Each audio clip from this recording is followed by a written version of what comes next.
এই যে রমজান মাস আসছে, ইমাম সাহেব যদি 10 মিনিট তারাবির জায়গায় 15 মিনিট করে দেয়, ওর চাকরি 12:30 বেজে যাবে, যাবে না? বেতের নামাজ নিয়ে 1 ঘন্টা লাগছে ইমাম সাহেবেরও, একটু ভদ্রভাবে তেলাওয়াত করছে মাখরাজ সহকারে। মুসল্লিরা বাইরে এসে মিটিং করছে আর বলছে ইমাম সাহেব পাল্টাতে হবে। সারাদিন কাজ করে কি আর 1 ঘন্টা দাঁড়িয়ে থাকা যায়? ভালো করে বুঝবে। কমিটি চাপে পড়ে ইমাম সাহেবকে বাদ দিয়ে দিল 15টা রোজাতে। আবার আর একটা ইমাম সিলেক্ট হয়েছে, বাচ্চা করেছিল অল্প বয়স। সে এসে একটা চাচাকে জিজ্ঞেস করছে, চাচা 15টা রমজানে তো আর ইমাম চেঞ্জ হয় না, তো কি ব্যাপার 15টা রমজানে আপনাদের ইমাম চেঞ্জ হলো? বলছে গরুর গাড়ির মতো কোরআন পড়ে, ঘোড়ার ডিম, খুব দেরি হয়, এই জন্য ওকে বাদ দিয়ে দিয়েছে। তাই বলছে হ্যাঁ। এখন এ মাদ্রাসায় পড়া ছেলে বুদ্ধিমান, এ বুঝতে পেরেছে তাহলে নিশ্চয় যে যত তাড়াতাড়ি পড়াতে পারবে তত বড় ইমাম, চাকরি আমার মোটামুটি লংজিভিটি বাড়বে। ওর লাগতে 1 ঘন্টা, এ মোটামুটি 35 মিনিটে বেতের টেতে সব শেষ করে দিয়েছে। মুসল্লি তখন বাইরে এসে বলছে এই হচ্ছে শালা বাপের বেটা ইমাম। আর আগে যে ছিল ধুর ঘোড়ার ডিম, কিছু জানে না কোরআন পড়তে, এত লেট হয়। তার মানে আমাদের কাছে যে যত গতিতে তেলাওয়াত করতে পারবে সে তত বড় ইমাম। অথচ আল্লাহর ভাষা কি? আল্লাহ বলছেন আয়াতুহু যাদাতুহুম ঈমানা ওয়া আলা রাব্বিহিম ইয়াতাওয়াক্কালুন। মুমিন হলো তারা যাদের সামনে কোরআনের আয়াত তেলাওয়াত করা হবে। আল্লাহ নিজে বলছেন যাদাতুহুম ঈমানা, কোরআনের একটা আয়াত শুনলে তার ঈমান বৃদ্ধি পাবে, ঈমান বাড়বে তার। কি বললাম বুঝলেন? কোরআন তেলাওয়াত করি, কোরআন তেলাওয়াত করি। ও আনন্দবাজার পত্রিকা 3 মাস আগে উমরায় গিয়েছিলাম। উত্তর দিনাজপুরের একজন চাচা আমার সাথে গিয়েছিল। অশিক্ষিত লোক, লেখাপড়া জানে না, বাংলাও লিখতে জানে না, কোনো রকম গ্রাম্য বাংলায় কথা বলতে পারে।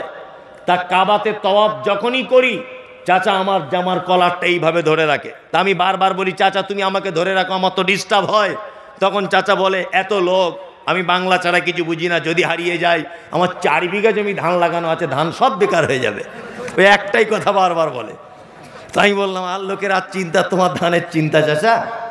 তো বলছে না লাগিয়েছি তো মহব্বত করে, ওটা রেখে চলে এলাম আপনার ভালোবাসা, আপনার সাথে ওমরা করতে, এখন ওইটাও একটা টেনশনের ব্যাপার। আর ঠিক আছে ওমরা করুন। আল্লাহু আকবার।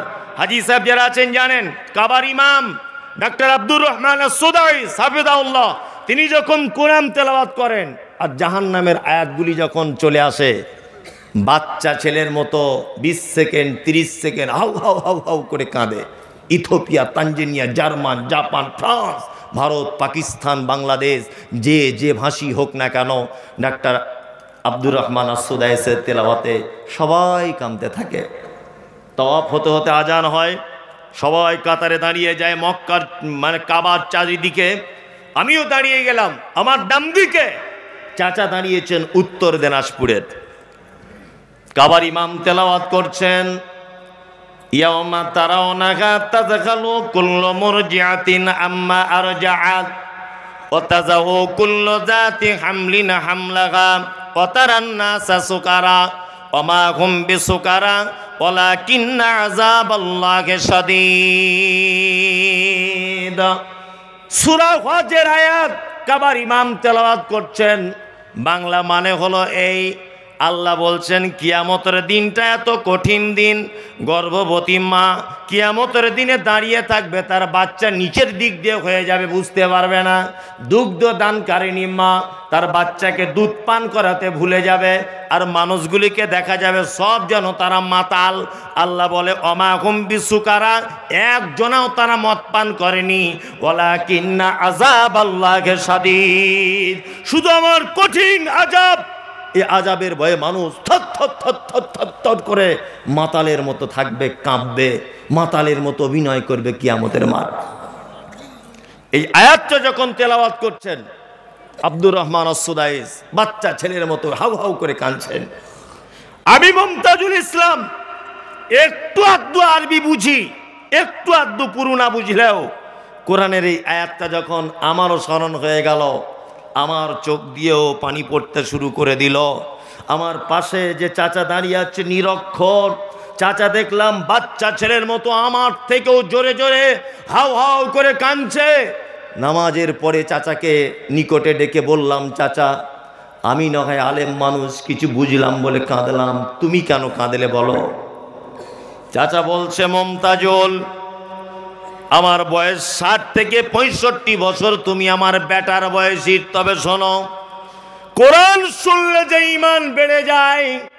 পৃথিবীতে এতদিন বেঁচে আছি, প্রায় আমার 50 বছর নামাজ ধরা হলো, বাচ্চা বয়স থেকে নামাজ পড়ি, কিন্তু কোরআন শুনলে কখনো চোখ দিয়ে পানি এলো না। আর আজকের কাবার ইমামের তেলাওয়াত শুনে এত ভালো লেগেছে, চোখ দিয়ে পানি চলে এলো। আমি বললাম, চাচা ভালো লাগেনি, এটা আল্লাহর ওয়াদা।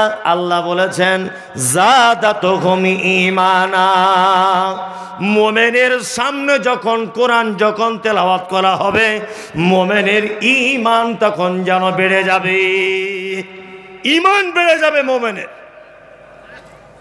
কোরআন তেলাওয়াত শুনলে ঈমান বাড়ে? বাড়ে না।